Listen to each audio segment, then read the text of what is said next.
Pensée et entité, enregistrement produit lors du mois de novembre de l'année 2022. Les pensées à caractère créatif n'originent pas de l'ego, de l'individu. L'individu peut seulement en être le réceptacle. L'individu, objectivement parlant, il ne peut pas décider d'avoir accès à des pensées créatives. Les pensées créatives proviennent d'entités qui vont les acheminer dans la psyché d'individus lorsqu'elles évaluent que c'est le moment opportun pour les individus aient accès à ces derniers. Donc, une pensée créative est en relation avec l'implantation d'un nouvel élément dans un système de vie et de réalité. La portée peut être extrêmement grande car une fois que le nouvel élément est introduit dans un système, eh bien par la suite, les êtres qui s'y trouvent peuvent y avoir accès. C'est-à-dire que si, par exemple, la pensée est introduite, c'est un peu comme un virus ou une bactérie.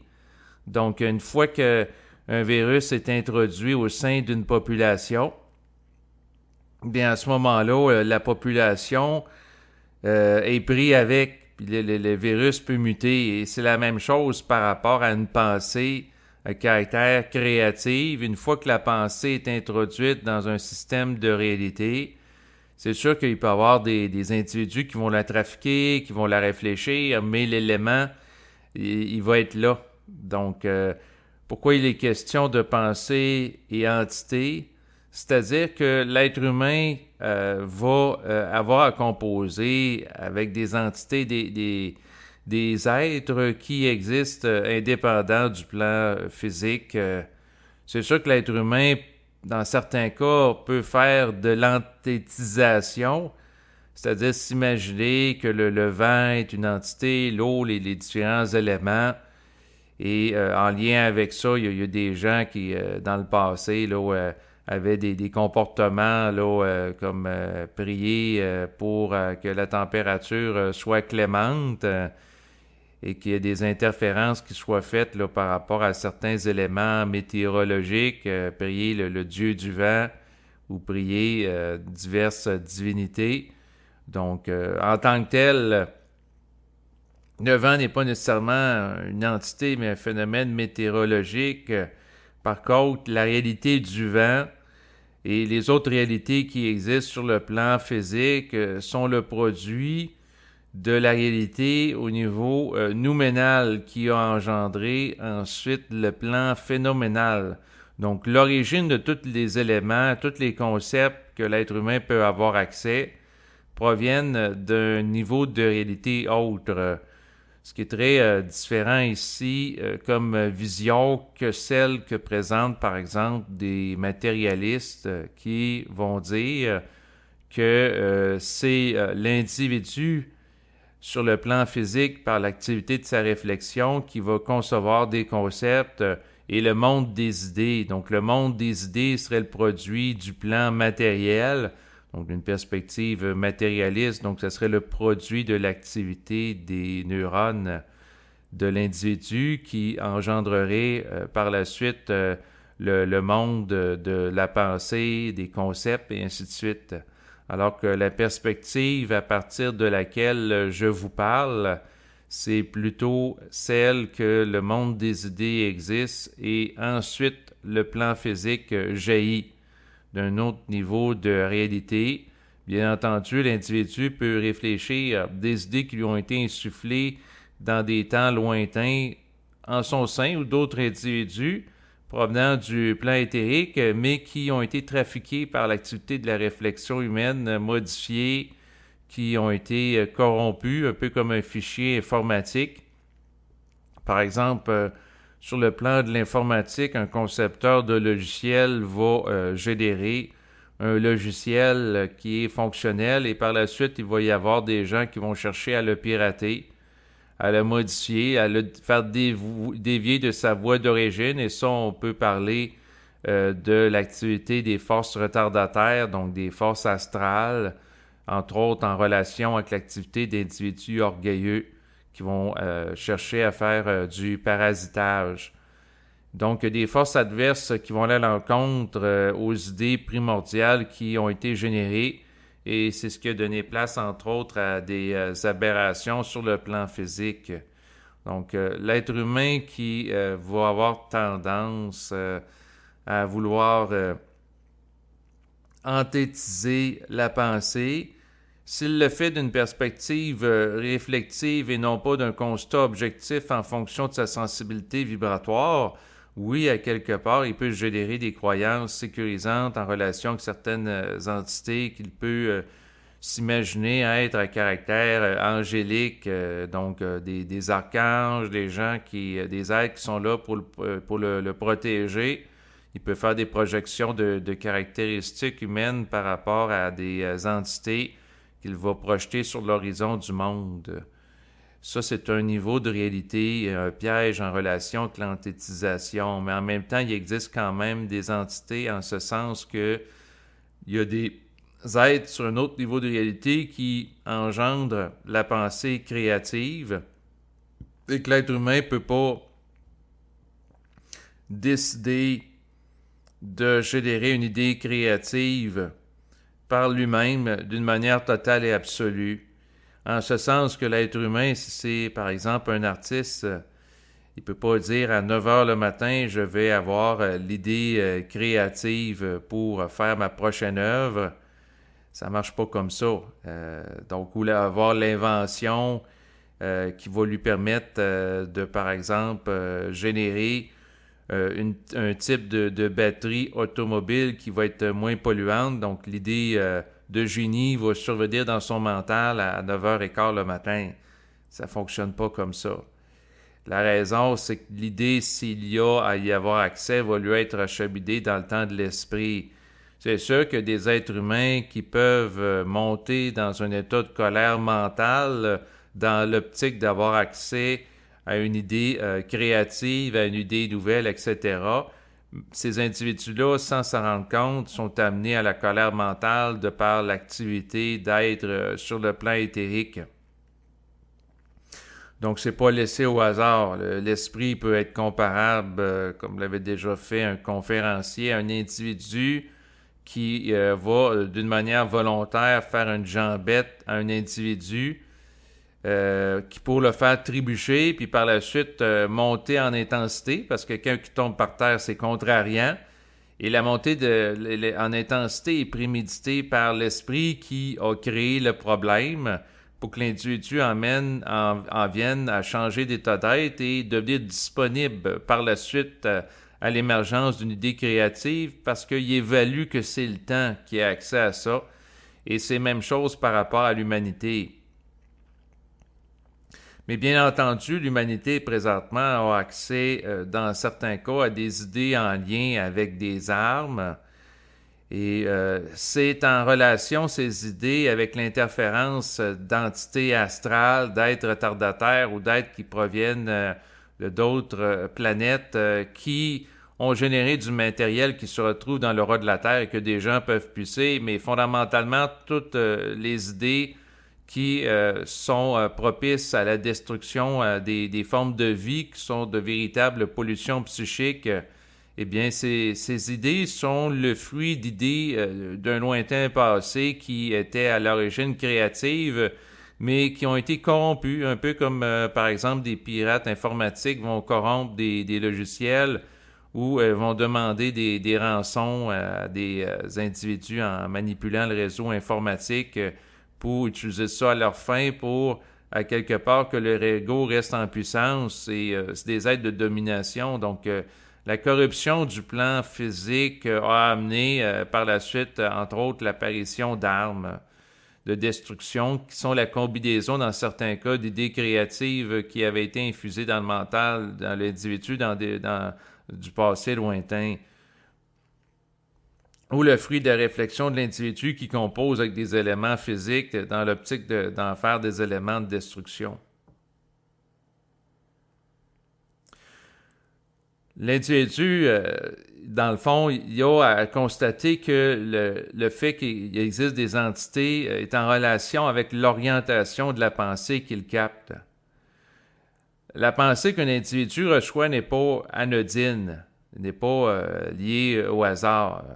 Donc, les pensées qu'ont, par exemple, un individu qui est programmé pour œuvrer dans le domaine médical, eh bien, il va être orienté dans sa psyché pour s'intéresser au secteur médical. Quelqu'un peut être devant son ordinateur et ça peut lui dire intérieurement, va voir des documentaires à caractère médical sur Internet. Donc, il y a cette idée-là qui revient souvent. Donc, parce que l'individu est programmé pour étudier la médecine. Pourquoi étudier la médecine plutôt que, par exemple, étudier la mécanique automobile pour des raisons de programmation? Et une programmation qui est en relation avec la contrepartie cosmique de l'individu, son esprit, va déterminer, va orienter la vocation de son existence sur Terre et le perfectionnement psychologique qu'il peut connaître de son vivant. En ce sens que si quelqu'un est orienté d'une manière récurrente à étudier la médecine, ben, il va développer des compétences au fil des ans relatifs à cette discipline. Même chose pour l'autre personne qui est orientée depuis son enfance avec des pensées récurrentes à travailler sur des inventions en relation avec le moteur d'automobile. Donc, c'est à travers des récurrences de certaines pensées que l'être humain va être orienté dans une direction de vie plutôt qu'une autre. Ici, on fait référence à une vocation à caractère professionnel, donc une voie spécifique. Et le type de programmation que l'individu va vivre est toujours en relation soit avec l'esprit, sa source, ou des entités à caractère spirituel ou astral qui vont chercher à faire interférence avec sa programmation de base pour lui vampiriser ses énergies vitales.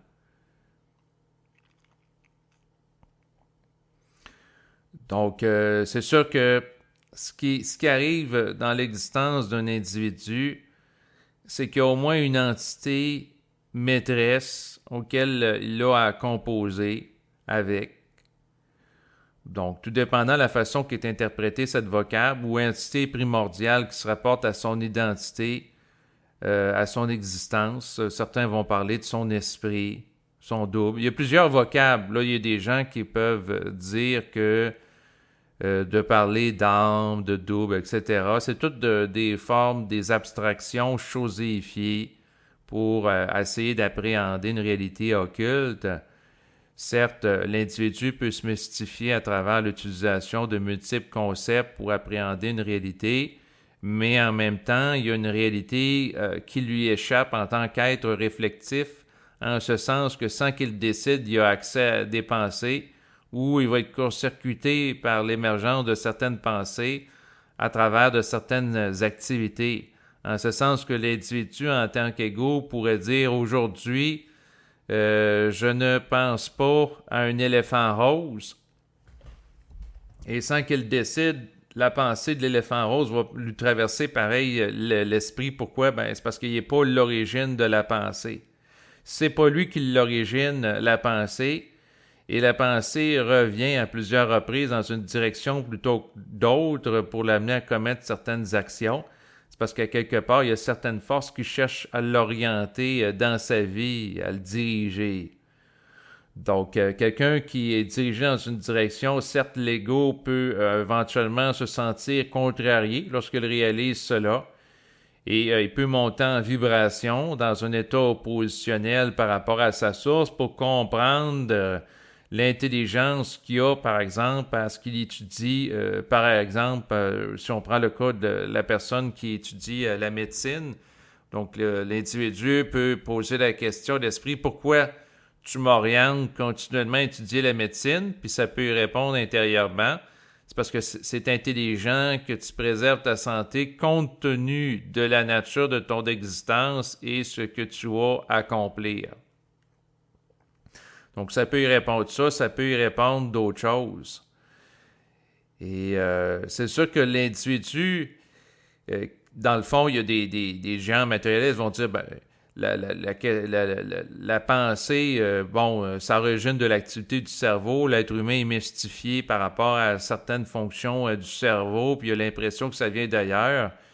Donc, c'est sûr que l'être humain, en tant qu'être réflectif, peut être mystifié, oui, par le cerveau, mais en même temps, la vision matérialiste n'explique pas tout. Et la pensée nouvelle ne peut pas être appréhendée totalement par une vision qui vise à comprendre les choses là, sur le plan physique ou les neurosciences là, qui sont produites à l'heure actuelle de manière à s'adresser à l'individu en tant qu'être rationnel, c'est-à-dire au mental inférieur. Ça explique pas tout, mais que ça donne certaines explications relatives. Par rapport à la pensée, ce qu'il y a à dire, c'est que la pensée restera toujours un mystère pour l'individu qui va chercher à l'appréhender d'une manière intellectuelle, car elle ne se comprend pas totalement d'une manière intellectuelle. Certes, la mécanique qui sert à recevoir la pensée ou l'activité dans certaines zones du cerveau plutôt que d'autres, lorsque l'individu est en contact avec certaines pensées, peut s'appréhender. Mais l'origine de la pensée, la source en tant que telle, d'une perspective matérialiste, ce n'est pas le cas. Donc, c'est sûr qu'il n'y aura jamais une zone spécifique du cerveau où on va pouvoir voir la pensée faire son activité. Donc, on peut voir, c'est sûr, des neurones qui sont des relais de l'information par rapport à l'activité électrique de la pensée qui provient, entre autres, du plan éthérique. Donc, c'est comme pour la comparaison qui avait été faite entre l'être humain et la radio. Donc, on peut percevoir les différentes composantes de la réseau qui servent à interpréter la pensée. Donc, l'une des composantes, c'est le cerveau un peu comparable à un ordinateur. Il y a différentes puissances. Donc, il y a différents niveaux comme les ordinateurs au fil du temps, il y a eu des ordinateurs avec une certaine vitesse. Il y en a d'autres qui sont plus rapides que d'autres pour traiter l'information. On va parler de la différence de quotient intellectuel par rapport à différents individus. Donc, des gens qui ont un quotient intellectuel plus élevé que d'autres, d'autres moins. Mais c'est pas parce que la personne a un quotient intellectuel plus élevé que d'autres, un peu comme un ordinateur, qu'il y a une potentialité plus grande de puissance de traitement de l'information, que ça veut nécessairement dire pour autant que la personne va avoir accès à davantage de pensées à caractère créative. Car il est possible que l'autre qui a moins quotient intellectuel moins élevé et que la personne a moins d'orgueil relatif à la connaissance et accès à une activité à caractère intuitif et vibratoire plus grande que l'autre personne. Ce qui veut dire que la personne qui peut avoir une interface plus grande pour traiter et capter de l'information ou l'exprimer d'une manière précise à travers une activité de communication, comme par exemple la production d'un enregistrement. Donc la personne peut avoir développé des compétences intellectuelles qui lui permettent par exemple d'avoir accès à un vocabulaire riche et varié.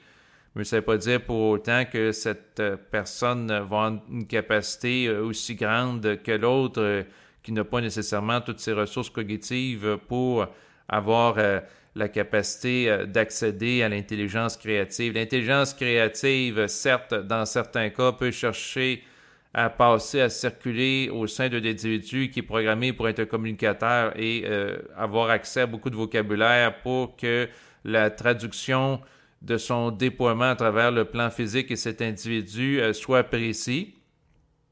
Mais ce n'est pas nécessairement tout le temps le cas d'une manière automatique, tout dépendant de la nature de la fonction de l'individu.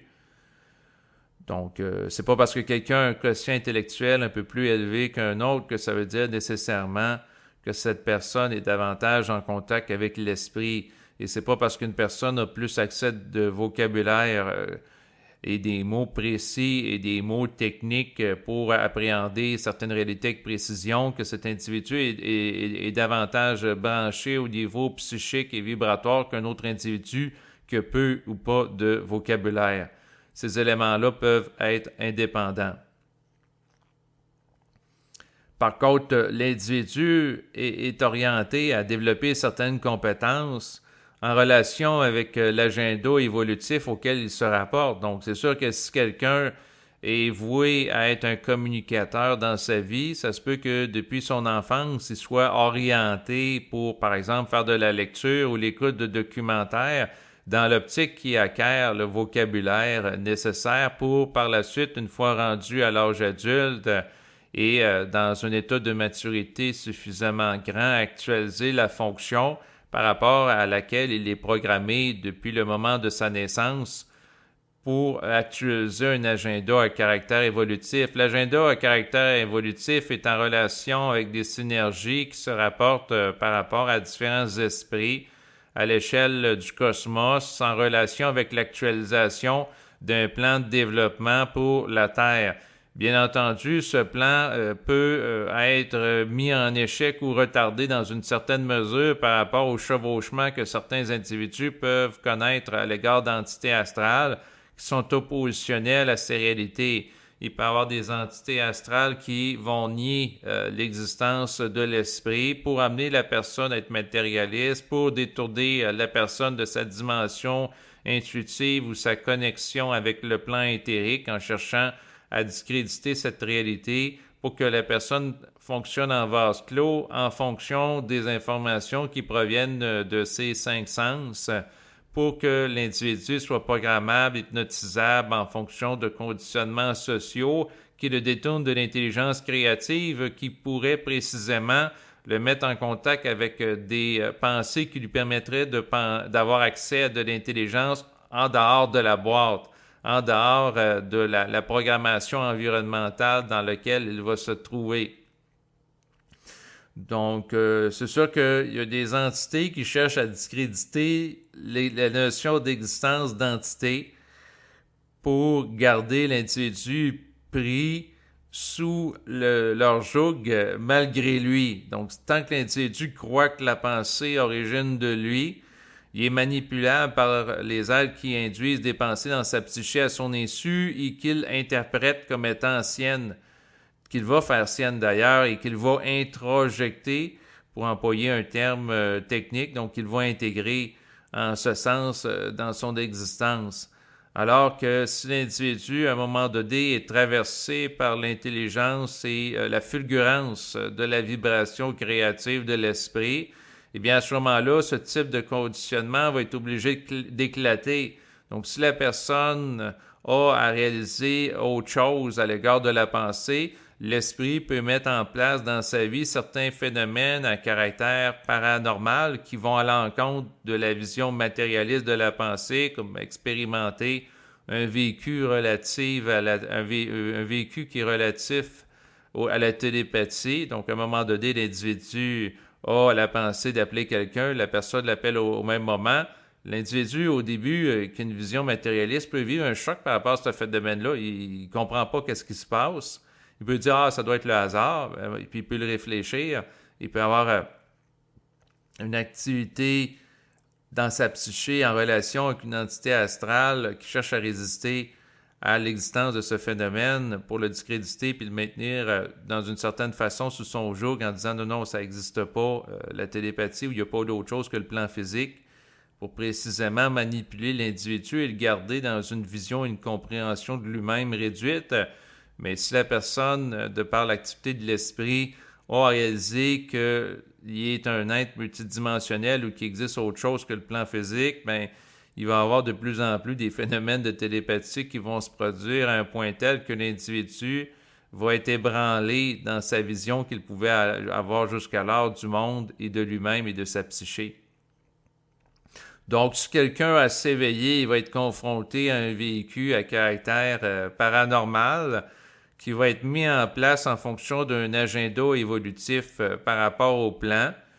Donc, qui vont chercher à ce qu'il y ait une compréhension différente de la réalité. En fait, l'individu est orienté dans sa vie par l'activité de la pensée pour avoir certaines visions des choses. Donc, l'individu est programmable Et rien n'est anodin, dans le sens que rien est lié au hasard d'une manière absolue. Donc, c'est sûr que l'individu, lorsqu'il s'intériorise et se conscientise, il peut avoir progressivement la capacité d'interagir avec l'esprit qui est derrière les programmations qu'il vit. Et ça peut lui donner accès à une forme de compréhension à travers un dialogue intrapsychique qu'il peut connaître à travers sa source, qui lui donne accès à un savoir à caractère vibratoire, par-delà l'intellect et par-delà la réflexion. Par contre, ce savoir à caractère vibratoire, l'ego, pour des raisons d'orgueil, il ne peut pas le changer, il ne peut pas le modifier. Il peut juste composer avec, il peut juste réaliser l'intelligence. Puis même s'il met en vibration à un moment donné pour entrer dans un état de contestation, si c'est un état de contestation à caractère créatif en relation avec l'esprit, ça va servir à déloger de l'astral ou déloger de l'incompréhension en lui pour éventuellement avoir accès au réel de qu'est-ce qu'il y a à vivre. Mais ça ne changera pas le réel de qu'est-ce qu'il y a à vivre qui existait déjà. C'est juste pour l'amener à un point de compréhension de qu'est-ce qui est déjà prévu par sa contrepartie cosmique. C'est tout.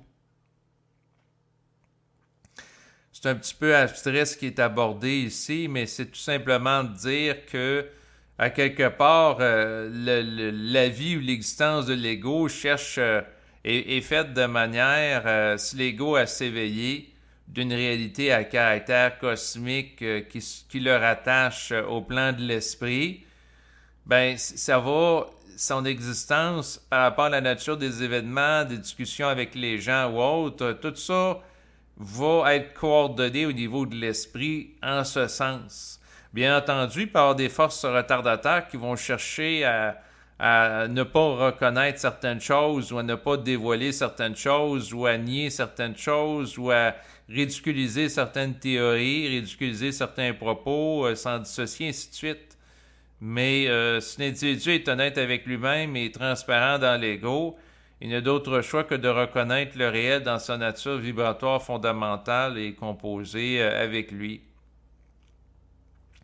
L'esprit, dans son rapport de force, c'est avec les entités astrales qui peuvent chevaucher l'ego ou les idées erronées qu'il peut avoir pour que l'ego s'en départisse.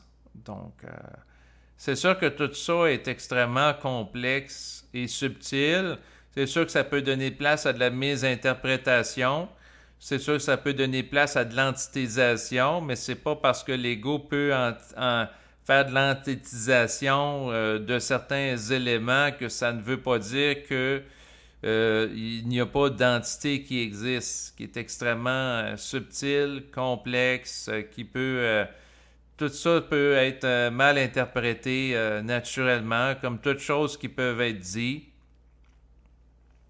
La raison en est que tant que l'individu a une compréhension relative de la réalité ou tant qu'il a la capacité de réfléchir, tant aussi longtemps que l'individu a la possibilité de corrompre de l'information qu'il peut recevoir.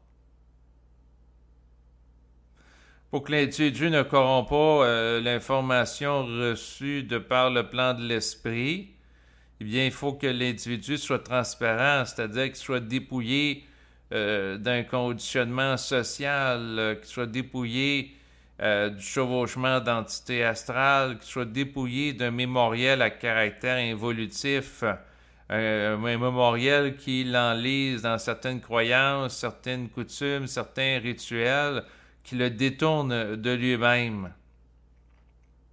Donc, il faut qu'une épuration psychique soit faite, un certain ménage. Et le ménage va être en relation de l'activation du feu au sein de l'individu qui le relie au plan éthérique, qui va l'amener à s'épurer du parasitage psychique au fil du temps. Mais pour que l'individu connaisse le feu, il faut qu'il soit mis en vibration par l'esprit. L'individu ne peut pas décider par lui-même de connaître le feu de l'esprit. Il peut, faciliter ou composer intelligemment avec lui en ne lui faisant pas obstacle.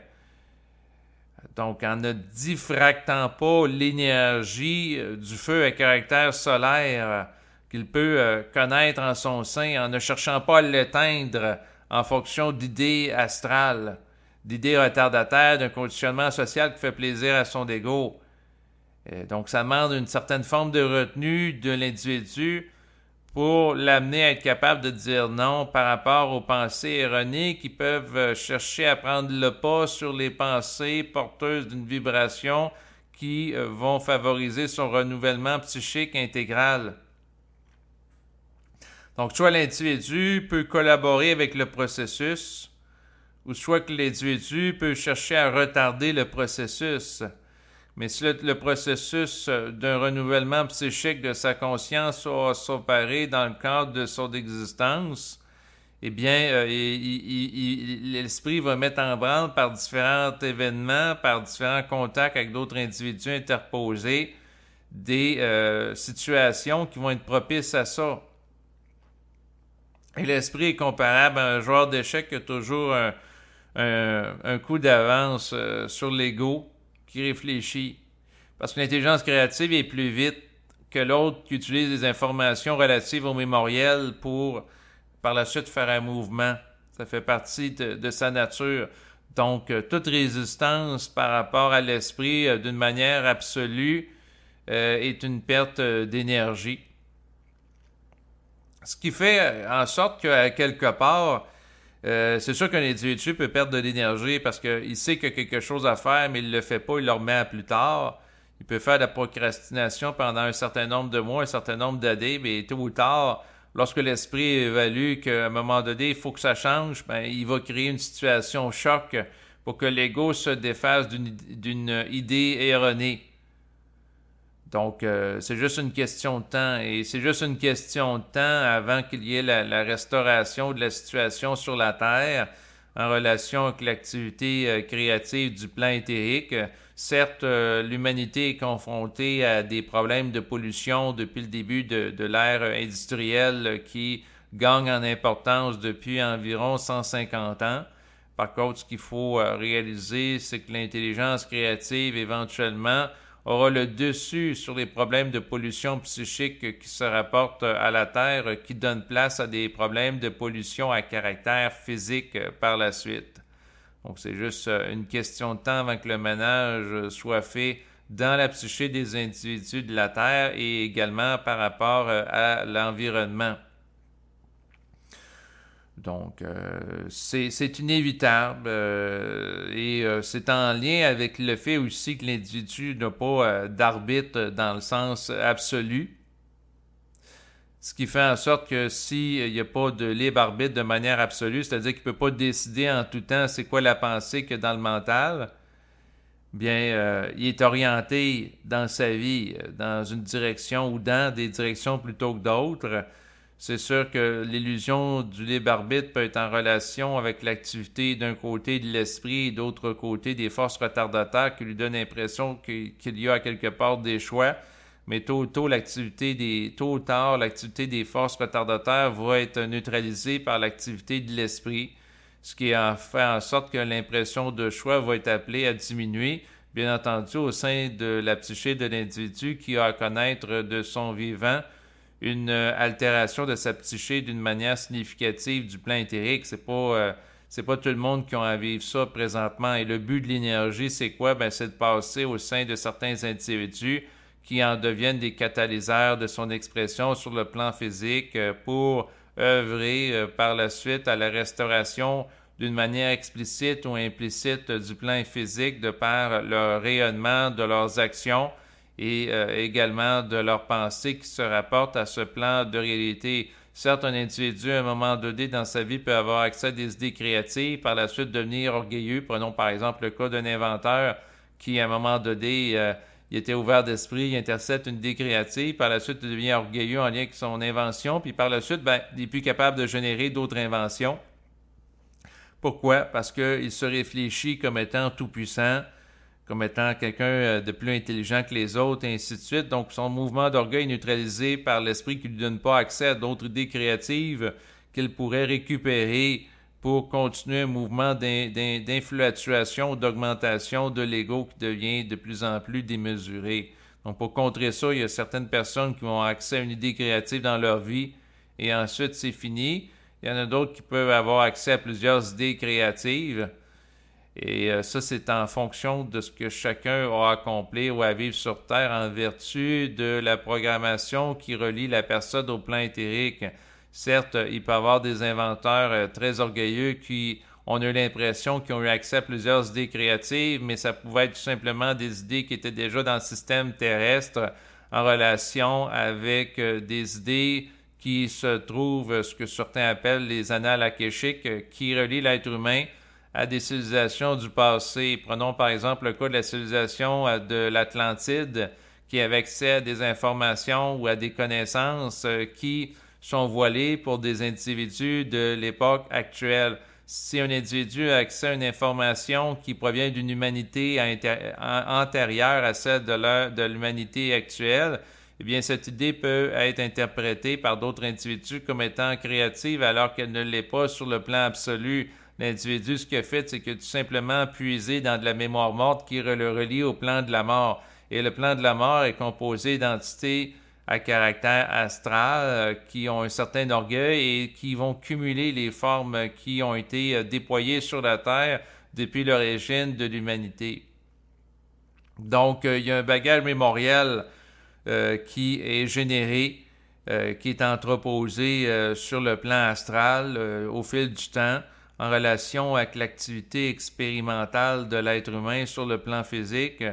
Et plus que ça augmente, et plus que le plan astral, un peu à l'image d'un avocat qui va dire à un individu, tout ce que vous pouvez dire peut être retenu contre vous. Bon, ben, toute pensée créative qui provienne du plan éthérique par des individus peut être retenue par la suite par le plan astral contre le plan éthérique qui va prendre des idées à caractère créatif et nouvelles et en faire de la mémoire morte, récupérer ça dans un système de réalité pour retarder l'individu dans son évolution.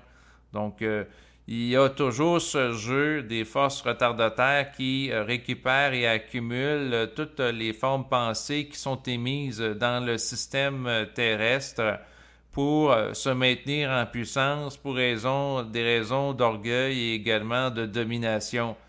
Donc, tout ce qui peut émerger du plan éthérique, comme mentionné précédemment, peut être retenu contre ce plan, ce qui fait en sorte que le plan éthérique doit faire un dévoilement intelligent des pensées qui s'y trouvent et aussi de son agenda. Donc, il y a certaines choses relatives au plan éthérique, par exemple la programmation qu'il peut avoir pour les prochains mois ou les prochaines années, que, à quelque part, c'est intelligent que ça ne soit pas dévoilé à des êtres humains qui pourraient avoir accès à une voyance absolue, car à ce moment-là, les plans astraux pourraient avoir accès à l'information qui serait véhiculée par des individus relatifs aux prochains mois, et les plans astraux pourraient œuvrer à des agendas qui seraient contre-productifs par rapport à celui du plan éthérique s'il y avait accès. Donc, autrement dit, l'intelligence des forces retardataires, si elles avaient accès d'une manière absolue à la compréhension de l'agenda du plan éthérique, elles pourraient mettre en place des programmations retardataires sur la Terre ou manipuler des individus pour empêcher d'une manière efficace son déploiement.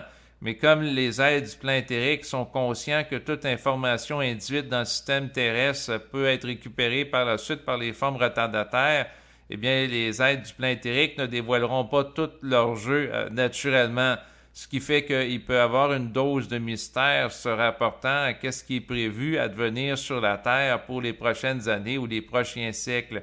Certes, des individus qui ont une certaine faculté de voyance et qui ont à implanter certaines idées créatives pour préparer le terrain à l'égard de l'avenir peuvent capter certaines brides d'informations.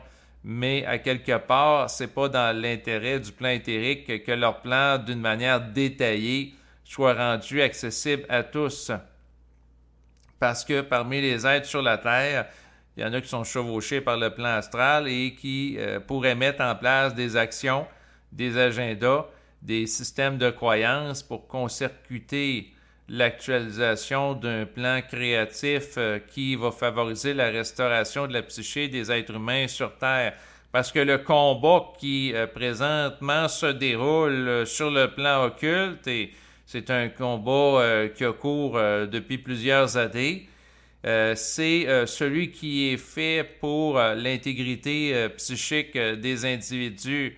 Et c'est l'enjeu, c'est la psyché des êtres sur la Terre. Donc, sur la Terre, il y a des forces sur le plan physique, des pays qui peuvent faire la guerre pour des raisons d'emplacement géopolitique, par exemple, de ports qui leur donnent accès à l'océan. Il peut y avoir des enjeux de guerre en lien avec l'accès au pétrole, en lien avec éventuellement l'accès à l'or bleu, c'est-à-dire l'eau, en lien avec l'économie de la connaissance, le savoir. Mais l'enjeu ultime qui se trame derrière les combats occultes entre le plan éthérique et le plan astral, c'est la conscience de l'individu et son intégrité psychique. C'est ça l'enjeu ultime auquel les êtres humains sont confrontés. Et c'est là que se produisent les combats à caractère occulte entre les différentes puissances.